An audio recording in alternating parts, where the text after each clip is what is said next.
What if the creatures singing beneath our ships had been trying to speak to us all along? What if every haunting echo that rose from the deep wasn't random, but a message waiting to be understood? For centuries, we listened without truly hearing. Until now. I still remember the first time I heard them. Not in the wild, not from a boat, but through a pair of old headphones in a dim laboratory. It wasn't music. For decades, scientists have tried to communicate with whales. Now, it seems they have. Yeah. This is a remarkable event. It was something older, something vast. Those low, trembling calls seemed to pulse through my bones. They were alive. And they were talking. For generations, we mistook those voices for background noise. The ocean's static hum beneath our ships.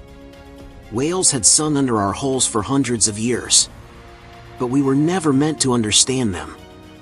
We burned their oil, carved their bones, and left their bodies drifting in red water. Their voices were just ghosts of the sea. Then, in the 1970s, the silence cracked. Two biologists, Roger Payne and Scott McVeigh, recorded the songs of humpback whales.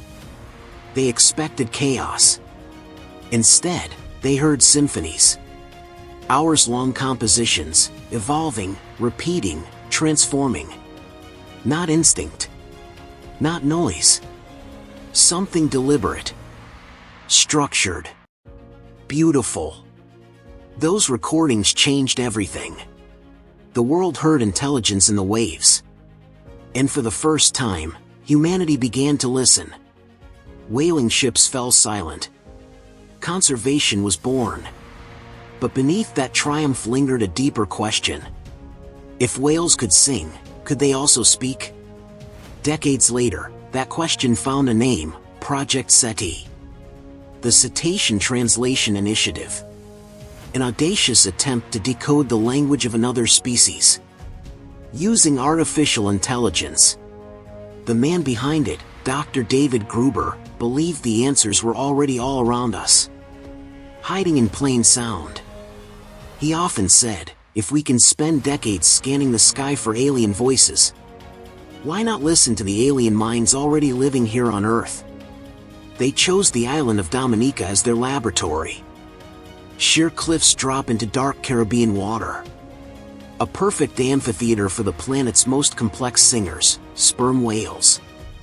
These giants live in tight family clans, each with its own dialect, its own culture. Some calls pass from mother to calf like lullabies. Others echo across generations like legends. SETI built a network beneath the waves. A 20-kilometer grid of hydrophones, robotic drones with cameras, and suction tags that record heartbeats, depth, and movement.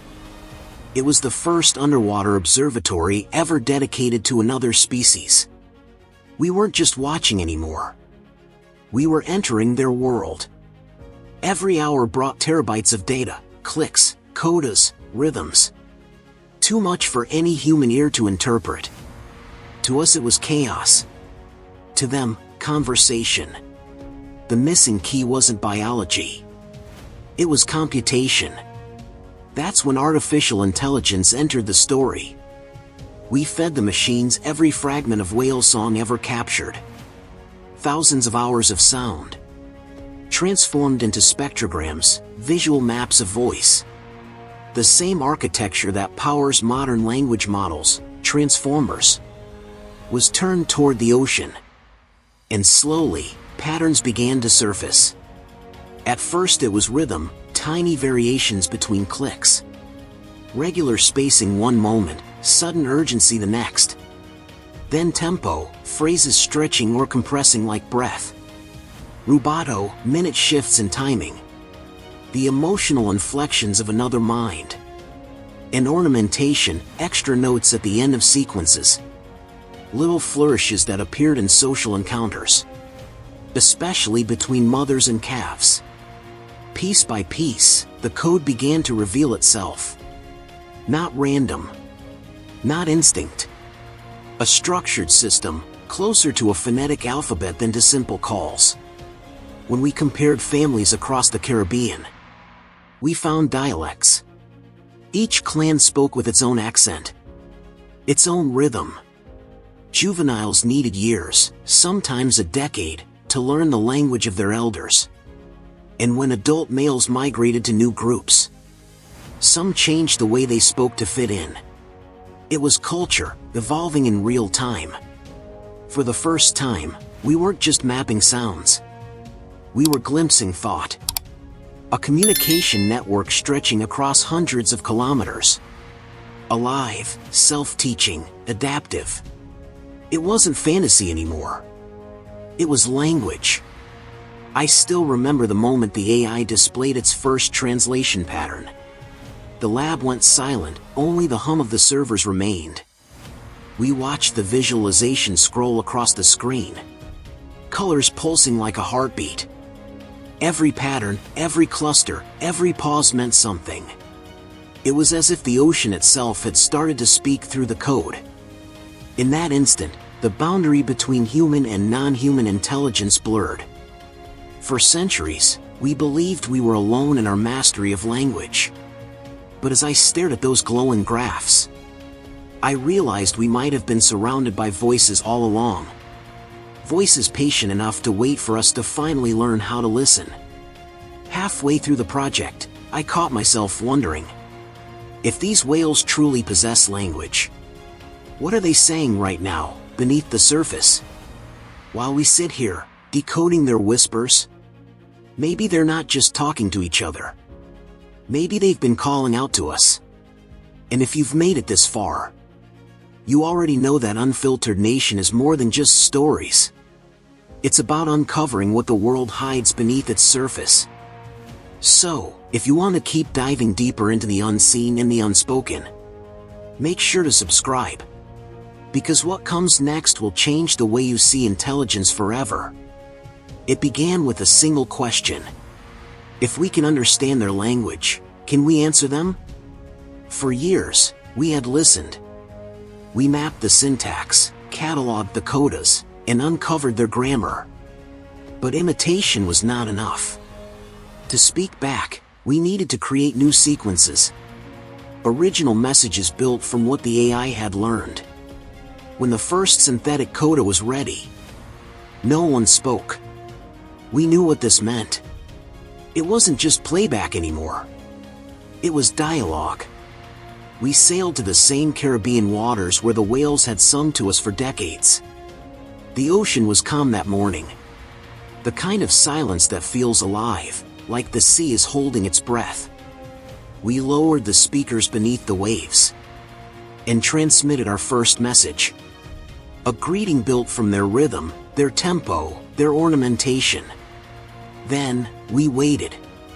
At first, nothing. Just the deep hum of the Atlantic. Then, a reply. A burst of clicks, rapid and clear, followed by another and another. My heart froze. They were responding.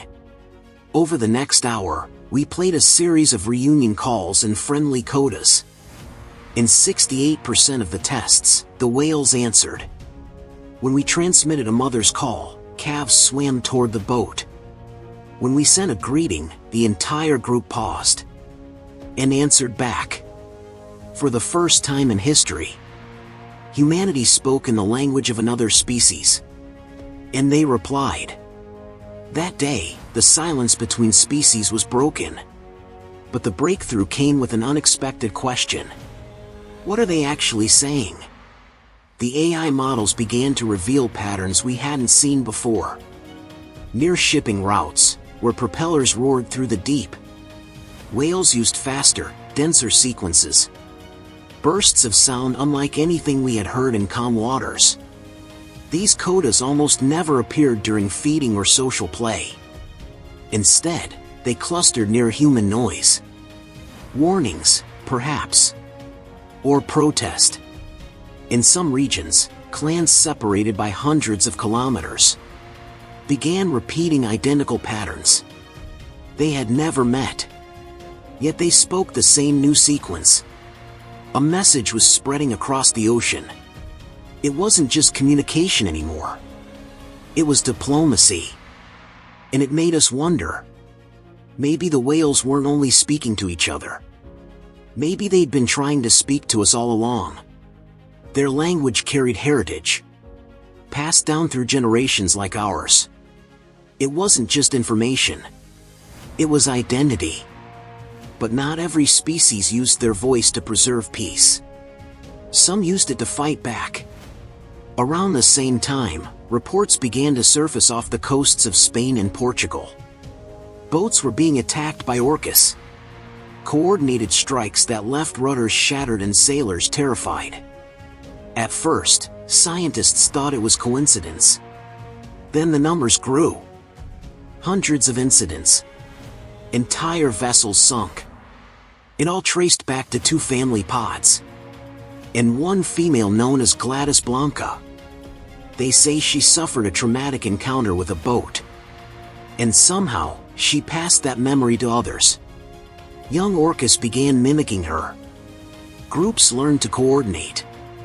Within years, the behavior spread over 1,000 kilometers of coastline.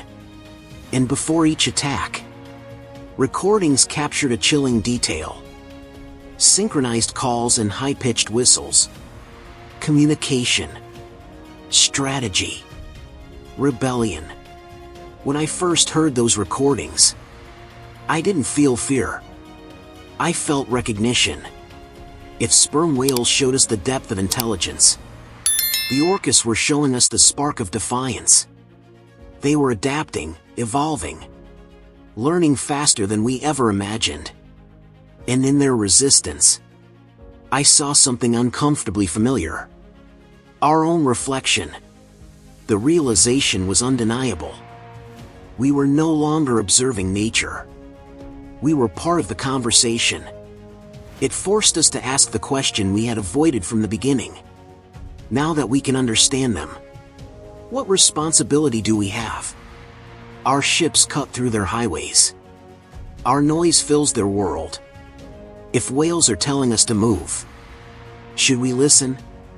AI-assisted acoustic tracking is already being used to reroute cargo ships away from feeding zones. But what if that's only the beginning? What if these voices aren't just data, but demands? An ocean's plea for survival? And if orcas are evolving new calls to resist us, are we witnessing communication or revolution? I sometimes think about the irony that the same technology built to talk to machines was what finally taught us to listen to life. Artificial intelligence didn't just decode a language. It revealed the one thing we'd forgotten. That intelligence was never ours alone. It had always surrounded us, waiting in the dark, patient, ancient, and aware. For centuries, we believed the ocean was silent. Now that silence is gone, and the voices we hear are asking for something we may not be ready to give. They are asking us to change, to stop, to listen. The question is no longer can we understand them, but will we? Before you leave, I want you to ask yourself one thing. If a species from the depths of the earth can learn to speak across the boundaries of sound and mind, why can't we learn to listen to our own planet the same way? Because maybe, just maybe, the next voice we fail to hear won't be from the ocean. It'll be from our own extinction echoing back at us. If this story made you think differently about life on Earth, subscribe to Unfiltered Nation and be part of the people who dare to look beyond the surface. Because the truth is never silent. You just have to learn how to listen.